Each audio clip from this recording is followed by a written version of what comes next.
ರಾಜ್ಯದಲ್ಲಿ ಬಹುತೇಕ ಕಡೆಗಳಲ್ಲಿ ಈ ಆಟೋ ಸಂಕಷ್ಟ ಎಷ್ಟು ಮಟ್ಟಿಗೆ ಬಿಗಡಾಯಿಸಿದೆ ಅಂತಂದ್ರೆ ಆಟೋಗಳು ರಸ್ತೆಗೆ ಇಳಿದೇ ಇರುವಂತಹ ಪರಿಸ್ಥಿತಿ. ಇಳಿದ್ರೂ ಕೂಡ ಗ್ಯಾಸ್ ಸಿಗ್ತಾ ಇಲ್ಲ, ಓಡಿಸೋದು ಹೇಗೆ, ಜೀವನ ನಡೆಸೋದು ಹೇಗೆ ಅನ್ನುವಂತಹ ಪ್ರಶ್ನೆಯನ್ನೇ ಕೇಳ್ತಾ ಇದ್ದಾರೆ. ರಾಜ್ಯದಲ್ಲಿ ಗ್ಯಾಸ್ ಸಿಲಿಂಡರ್ ಸಮಸ್ಯೆ ಮತ್ತಷ್ಟು ಬಿಗಡಾಯಿಸಿದೆ. ಹೋಟೆಲ್ನವ್ರಿಗೊಂದು ನ್ಯಾಯ, ನಮಗೊಂದು ನ್ಯಾಯನ ಅಂತ ಪ್ರಶ್ನೆ ಮಾಡ್ತಾ ಇದ್ದಾರೆ ಆಟೋ ಚಾಲಕರು. ಗ್ಯಾಸ್ ಪೂರೈಕೆಯಲ್ಲಿ ಹೋಟೆಲ್ನವರಿಗೆ ಹೆಚ್ಚಿನ ಪ್ರಾಧಾನ್ಯತೆಯನ್ನು ಕೊಡಲಾಗಿದೆ.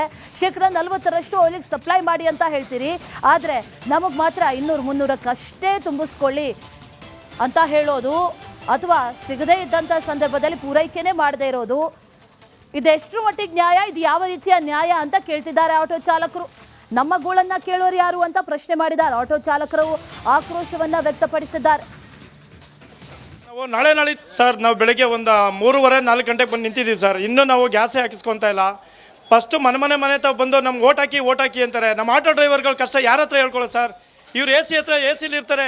ಬೆಂಗಳೂರು ಆಟೋ ಸಿಗ್ತದೆ, ಗ್ಯಾಸ್ ಸಿಗ್ತದೆ ಅಂತಾರೆ. ಇಲ್ಲಿ ನೋಡಿದ್ರೆ ಬದನೆಕಾಯಿ ಬೆಳಗ್ಗೆ 3 ಗಂಟೆ 4 ಗಂಟೆಗೆ ಬಂದು ನಿಂತ್ರು ಗ್ಯಾಸೇ ಸಿಗ್ತಾಯಿಲ್ಲ.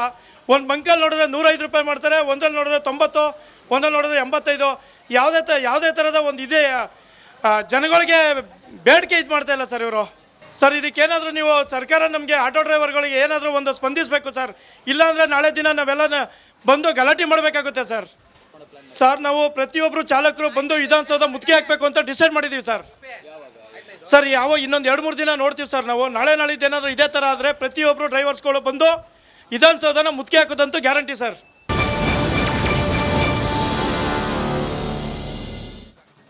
ರಾಜ್ಯದಲ್ಲಿ ಬಹುತೇಕ ಕಡೆಗಳಲ್ಲಿ ಈ ಆಟೋ ಸಂಕಷ್ಟ ಎಷ್ಟು ಮಟ್ಟಿಗೆ ಬಿಗಡಾಯಿಸಿದೆ ಅಂತಂದ್ರೆ ಆಟೋಗಳು ರಸ್ತೆಗೆ ಇಳಿದೇ ಇರುವಂತಹ ಪರಿಸ್ಥಿತಿ.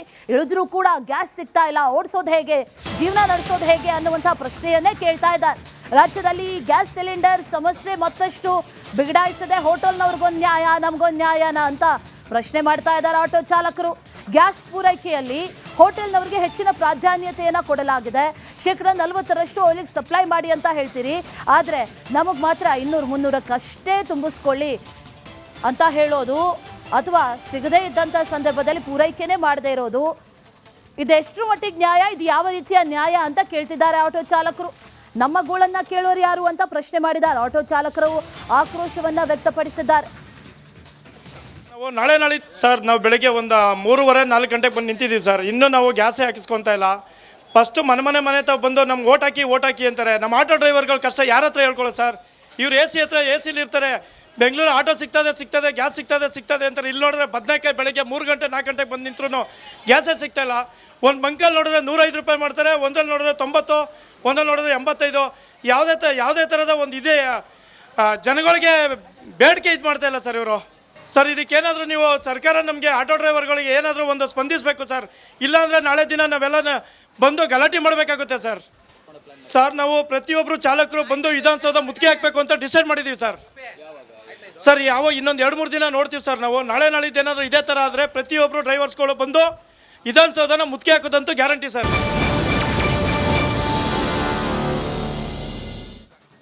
ರಾಜ್ಯದಲ್ಲಿ ಬಹುತೇಕ ಕಡೆಗಳಲ್ಲಿ ಈ ಆಟೋ ಸಂಕಷ್ಟ ಎಷ್ಟು ಮಟ್ಟಿಗೆ ಬಿಗಡಾಯಿಸಿದೆ ಅಂತಂದ್ರೆ ಆಟೋಗಳು ರಸ್ತೆಗೆ ಇಳಿದೇ ಇರುವಂತಹ ಪರಿಸ್ಥಿತಿ.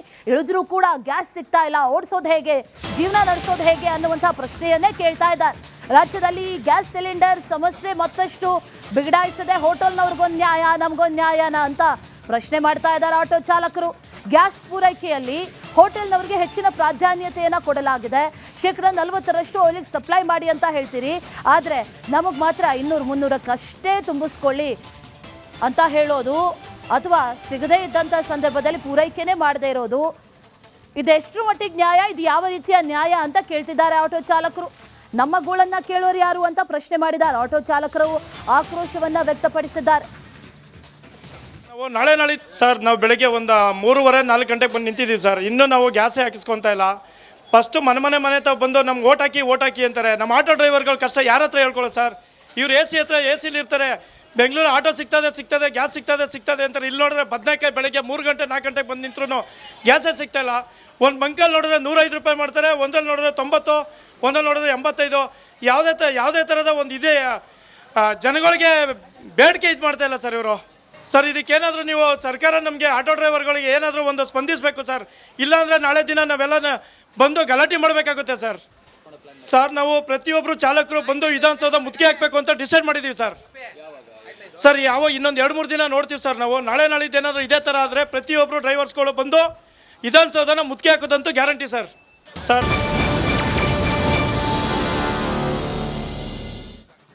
ರಾಜ್ಯದಲ್ಲಿ ಬಹುತೇಕ ಕಡೆಗಳಲ್ಲಿ ಈ ಆಟೋ ಸಂಕಷ್ಟ ಎಷ್ಟು ಮಟ್ಟಿಗೆ ಬಿಗಡಾಯಿಸಿದೆ ಅಂತಂದ್ರೆ ಆಟೋಗಳು ರಸ್ತೆಗೆ ಇಳಿದೇ ಇರುವಂತಹ ಪರಿಸ್ಥಿತಿ. ಇಳಿದ್ರೂ ಕೂಡ ಗ್ಯಾಸ್ ಸಿಗ್ತಾ ಇಲ್ಲ, ಓಡಿಸೋದು ಹೇಗೆ, ಜೀವನ ನಡೆಸೋದು ಹೇಗೆ ಅನ್ನುವಂತಹ ಪ್ರಶ್ನೆಯನ್ನೇ ಕೇಳ್ತಾ ಇದ್ದಾರೆ. ರಾಜ್ಯದಲ್ಲಿ ಈ ಗ್ಯಾಸ್ ಸಿಲಿಂಡರ್ ಸಮಸ್ಯೆ ಮತ್ತಷ್ಟು ಬಿಗಡಾಯಿಸಿದೆ. ಹೋಟೆಲ್ನವ್ರಿಗೊಂದು ನ್ಯಾಯ, ನಮಗೊಂದು ನ್ಯಾಯನ ಅಂತ ಪ್ರಶ್ನೆ ಮಾಡ್ತಾ ಇದ್ದಾರೆ ಆಟೋ ಚಾಲಕರು. ಗ್ಯಾಸ್ ಪೂರೈಕೆಯಲ್ಲಿ ಹೋಟೆಲ್ನವರಿಗೆ ಹೆಚ್ಚಿನ ಪ್ರಾಧಾನ್ಯತೆಯನ್ನು ಕೊಡಲಾಗಿದೆ.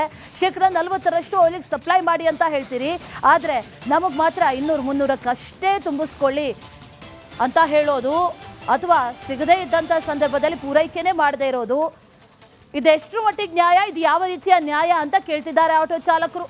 ನಮ್ಮ ಗೋಳನ್ನ ಕೇಳೋರು ಯಾರು ಅಂತ ಪ್ರಶ್ನೆ ಮಾಡಿದ್ದಾರೆ ಆಟೋ ಚಾಲಕರು. ಆಕ್ರೋಶವನ್ನ ವ್ಯಕ್ತಪಡಿಸಿದ್ದಾರೆ. ನಾವು ನಾಳೆ ಸರ್ ನಾವು ಬೆಳಗ್ಗೆ ಒಂದು 3:30-4 ಗಂಟೆಗೆ ಬಂದು ನಿಂತಿದ್ದೀವಿ ಸರ್. ಇನ್ನೂ ನಾವು ಗ್ಯಾಸೇ ಹಾಕಿಸ್ಕೊತಾ ಇಲ್ಲ. ಫಸ್ಟು ಮನೆ ತಾವು ಬಂದು ನಮ್ಗೆ ಓಟ್ ಹಾಕಿ ಅಂತಾರೆ. ನಮ್ಮ ಆಟೋ ಡ್ರೈವರ್ಗಳ ಕಷ್ಟ ಯಾರ ಹತ್ರ ಹೇಳ್ಕೊಳ್ಳೋದು ಸರ್? ಇವ್ರು ಎ ಸಿಲಿ ಇರ್ತಾರೆ. ಬೆಂಗಳೂರು ಆಟೋ ಸಿಗ್ತದೆ, ಗ್ಯಾಸ್ ಸಿಗ್ತದೆ ಅಂತಾರೆ. ಇಲ್ಲಿ ನೋಡಿದ್ರೆ ಬದನೆಕಾಯಿ ಬೆಳಗ್ಗೆ 3 ಗಂಟೆ 4 ಗಂಟೆಗೆ ಬಂದು ನಿಂತ್ರು ಗ್ಯಾಸೇ ಸಿಗ್ತಾಯಿಲ್ಲ. ಒಂದು ಬಂಕಲ್ಲಿ ನೋಡಿದ್ರೆ 105 ರೂಪಾಯಿ ಮಾಡ್ತಾರೆ, ಒಂದ್ರಲ್ಲಿ ನೋಡಿದ್ರೆ 90, ಒಂದ್ರಲ್ಲಿ ನೋಡಿದ್ರೆ 85. ಯಾವುದೇ ಥರದ ಒಂದು ಇದೆ ಜನಗಳಿಗೆ ಬೇಡಿಕೆ ಇದು ಮಾಡ್ತಾ ಇಲ್ಲ ಸರ್ ಇವರು. ಸರ್ ಇದಕ್ಕೇನಾದರೂ ನೀವು ಸರ್ಕಾರ ನಮಗೆ ಆಟೋ ಡ್ರೈವರ್ಗಳಿಗೆ ಏನಾದರೂ ಒಂದು ಸ್ಪಂದಿಸಬೇಕು ಸರ್. ಇಲ್ಲಾಂದರೆ ನಾಳೆ ದಿನ ನಾವೆಲ್ಲ ಬಂದು ಗಲಾಟೆ ಮಾಡಬೇಕಾಗುತ್ತೆ ಸರ್. ಸರ್ ನಾವು ಪ್ರತಿಯೊಬ್ಬರು ಚಾಲಕರು ಬಂದು ವಿಧಾನಸೌಧ ಮುತ್ತಿಗೆ ಹಾಕಬೇಕು ಅಂತ ಡಿಸೈಡ್ ಮಾಡಿದ್ದೀವಿ ಸರ್. ಸರ್ ಇನ್ನೊಂದು 2-3 ದಿನ ನೋಡ್ತೀವಿ ಸರ್. ನಾವು ನಾಳೆ ನಾಳಿದ್ದು ಏನಾದರೂ ಇದೇ ಥರ ಆದರೆ ಪ್ರತಿಯೊಬ್ಬರು ಡ್ರೈವರ್ಸ್ಗಳು ಬಂದು ವಿಧಾನಸೌಧನ ಮುತ್ತಿಗೆ ಹಾಕೋದಂತೂ ಗ್ಯಾರಂಟಿ ಸರ್.